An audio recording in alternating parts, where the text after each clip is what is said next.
Welcome to the WVU Football Sports Chat on the dpost.com. I'm Todd Murray along with Ed Owens, our WVU football writer. And Ed, number 4 Baylor comes to town this weekend for a big Big 12 game.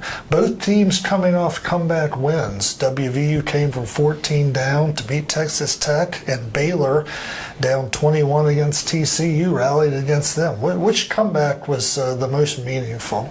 Yeah, I'd have to go with WVU on this one. I know the Baylor game, it was a meeting of 2 top 10 teams. It kept Baylor's perfect season alive right now. But for WVU, if they don't come away with a win against Texas Tech, I think that's a bad loss for them. I think the guys got a lot of confidence out of that, and they even said so this week at player interviews. A lot of guys said that they kind of needed to be able to prove that they could do it. None of them liked being down 14 points, and Clint Trickett said he hopes they're never down 14 points again this season. But knowing that if they do go down, that they have it in them to come back, I think that means a lot to this team, especially with some of the games they have coming up, where, whether Trickett likes it or not, I think WVU is going to find itself in position where it has to fight back and claw a little bit. Knowing that they have it in them, knowing that they can do that going forward, I think really is a benefit to WVU.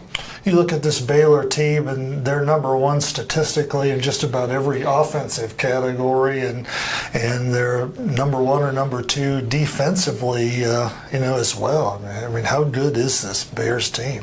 I think Baylor is probably the most complete team WVU has faced so far this season. They've played a lot of good teams so far, but I don't think anybody that has the kind of balance offensively and defensively that Baylor does.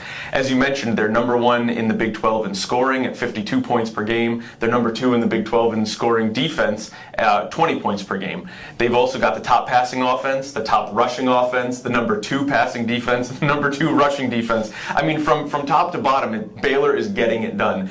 That said, I think the TCU game exposed some flaws at least in Baylor's defense. TCU scored a season-high 58 points against Baylor this past week, and I mean that's just a boatload of points for a TCU offense that I don't really know anybody thought could put up that kind of offense. So definitely, a couple weeks ago, Tony Gibson said this is a copycat league. I think WVU's offense has some things that it can see that TCU did successfully copy that, and we might be looking at another shootout against Baylor this weekend. Right. I know when people think of Dana Holgerson's offenses, the running game usually isn't the first thing that comes to mind, but he said this week that WVU is a run-first team.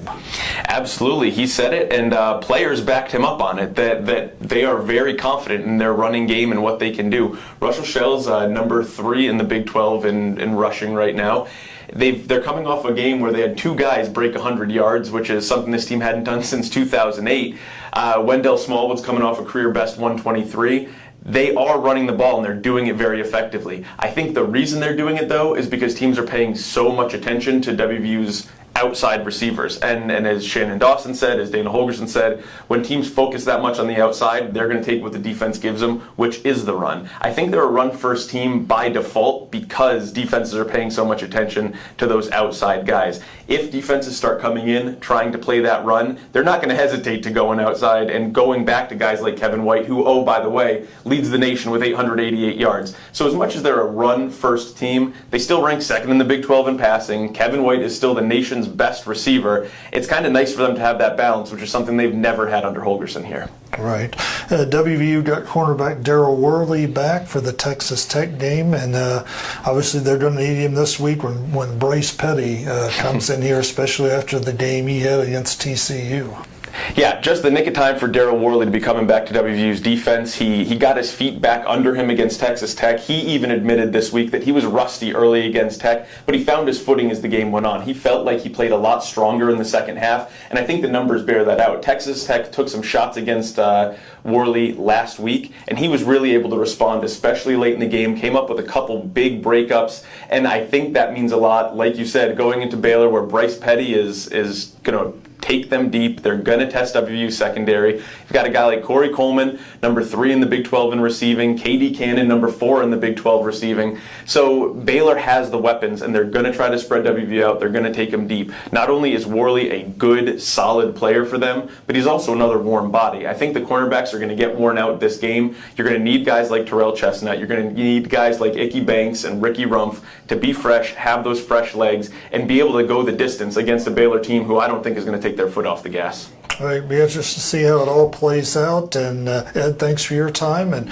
please continue to follow our WVU football coverage on thedpost.com.